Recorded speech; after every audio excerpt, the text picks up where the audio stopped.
I've got the sunlight being focused through binoculars onto this paper, and I've created a little shade zone, and that's the sun. That's the view of the light of the sun coming through, and that little black dot there you may be able to see is the shadow of Venus.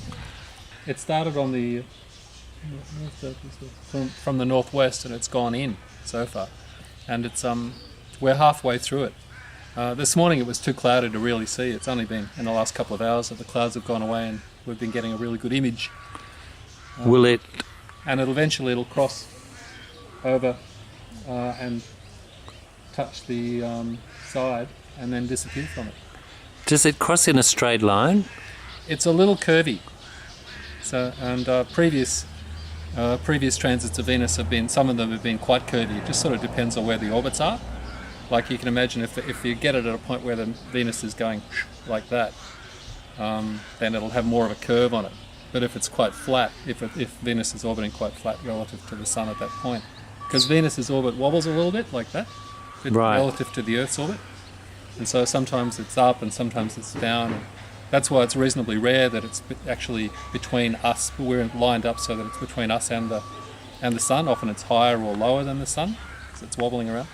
That's right, and but even though it's predictable how often this will happen, exactly what it does is different from time to time. Like it's not exactly the same. No, that's right. There are variations over the different sightings. We've got records going back, like for about 300 years of observations made. It was about 400 years ago when people first started having telescopes, and they first worked out how to do this projection style. This is the sort of way that Galileo looked at the sun, and Kepler, and the sort of big names in early astronomy, because it doesn't hurt your eyes. It's a projection style.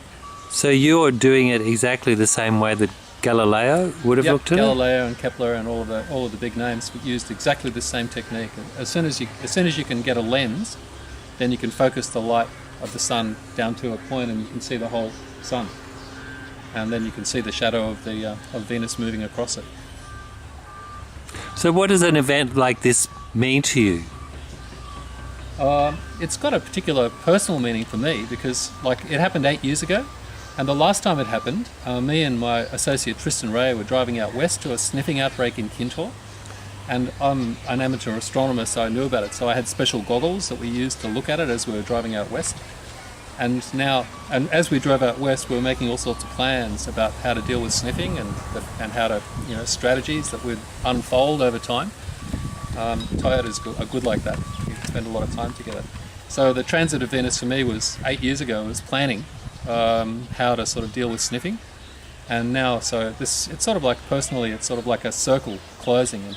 And 8 years later, there's a 94% reduction in sniffing, and there's OPAL, and there's youth programs, and there's legislation, and it's all of these resources have come into play in this region. Right, so it's been a marker in your life. It is. It's been a personal marker.